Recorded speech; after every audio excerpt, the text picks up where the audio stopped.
right, whenever you're ready.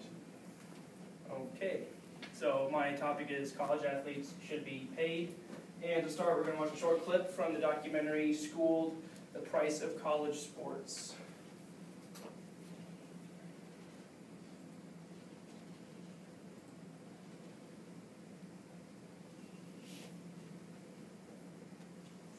I don't doubt that people care about athletes, but if you care about somebody, deal first with their rights. Imagine this. Suppose the university were to say, we're going to have amateurism for all the students on our campus, so we can be consistent. And that means that you can't get a job in the campus bookstore if you're an undergraduate, that you can't be paid as a teaching assistant if you're a graduate student. You're an amateur.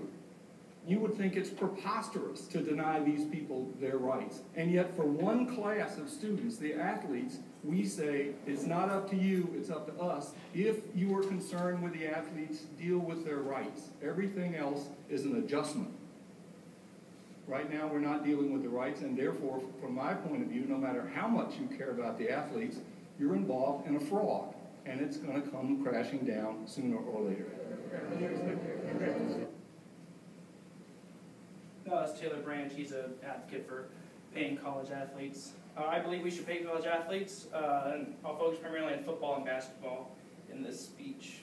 You had a great relation right there. Imagine if amateurism was campus-wide. So if you have a campus job, if you work in the bookstore, the library, you can't because you're a college student, you're an amateur. We wouldn't even have a teacher right now because she's a grad student. So, or at least all of us. We don't think it is. I've done extensive research on this topic and I'm very passionate about it. I'd love to see this implemented nationwide.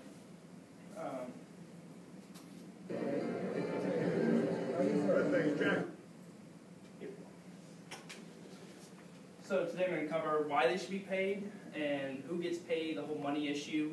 I'll talk about the amateurism model, and I'll also talk about a solution with a salary cap. So we're going to start with the problem of who gets paid.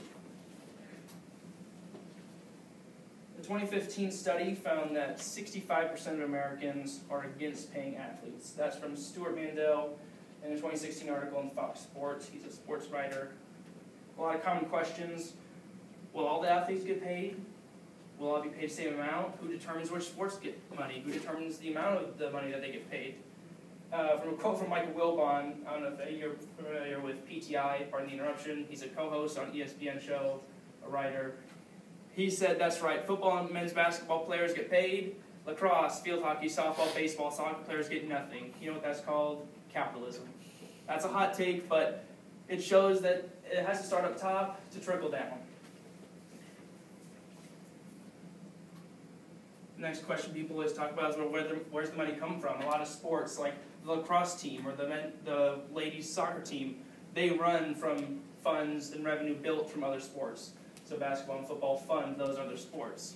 And athletes are already getting a free education. What more do they need?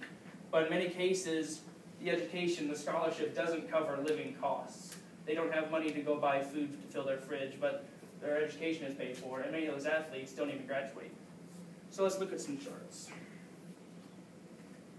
This chart is a diagram of the TV deal that CBS and Turner Broadcasting has for the men's basketball tournament. That is just the men's basketball tournament, March Madness, filling out brackets and everything. And as you can see, that's $10.8 billion. We're in the billions now. That's through 2020. And that shows you there is money out there. They're just not willing to work with it. The second chart shows the division between athletic department revenue and scholarship costs. As you can see, that's a pretty wide gap. And for many of you that aren't math whiz, how many of you are math majors?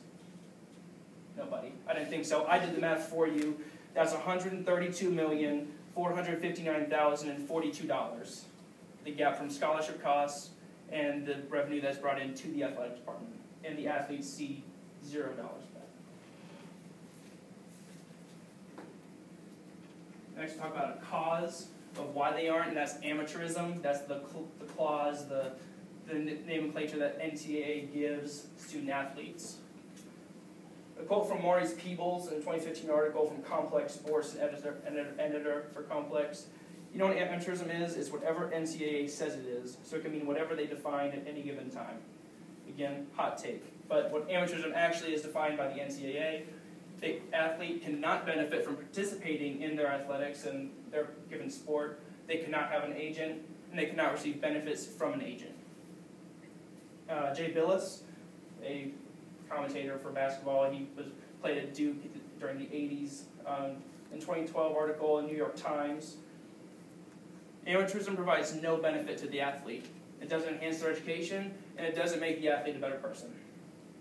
In fact, the Olympics took out amateurism. They also had amateurism in their rule book in the 70s, but the NCAA still holds on to it. If you think about it, during the 70s, we were just inventing email, and they were using floppy disks, and that's no longer around, but yet NCAA still holds on to this ideal of college athletes are amateurs. Another cause for this is confusing rules. NCAA has a process set up for infractions, and that's recruitment violations, violations from coaches and boosters, but they're really easy to break because there's a lot of them. The rule book is 500 pages, 45 pages just on recruitment. And if a recruitment violation is made by a coach, that violation is then put on the player. His eligibility is in question. Now moving on to the solutions, there's two possible solutions: implementing a salary cap or a rule change. This is a very simple diagram of what a solution for a salary cap or paying the players would look like. You take 25% of the revenue and split that up into the athletes. Only 25%. You could pay it either $16,000, that goes to all the athletes, or you could go $40,000 just to the basketball and football players, and then all the other scholarship athletes would get $2,000. Simple. We're going to break it down a little more. This is from Joe Nocera. He's a New York Times writer for the sports business side. Basketball would get a $650,000 cap. Football would get a $3 million cap. From that cap, players would get a $25,000 minimum salary, and the rest of that money would go into recruitment. So it would really decentivize boosters putting money under the table to players. In fact, if they set up a fund for the boosters to put the money into, that's tax deductible under current law. It would, again, diminish the incentive. And another kicker on his proposed idea is college eligibility would be 4 years, but the scholarship would run for 8 years. Because for many college athletes, they do not finish their degree, they try to go pro, don't make it, but their scholarship would still allow them to go back to school. Because if they really are about education, it should be about education. Or you could change the rules. You could adopt the Olympic model. They allow any athlete in any sport to gain revenue from endorsing products, signing autographs, and the right to use their image. That'd be the women's soccer team. They could do the same thing. This a quote from Michael Wilbon again. If the student as an athlete can find a way, he should be able to endorse products, have paid speaking gigs, and sell memorabilia. All of those are violations under NCAA current law.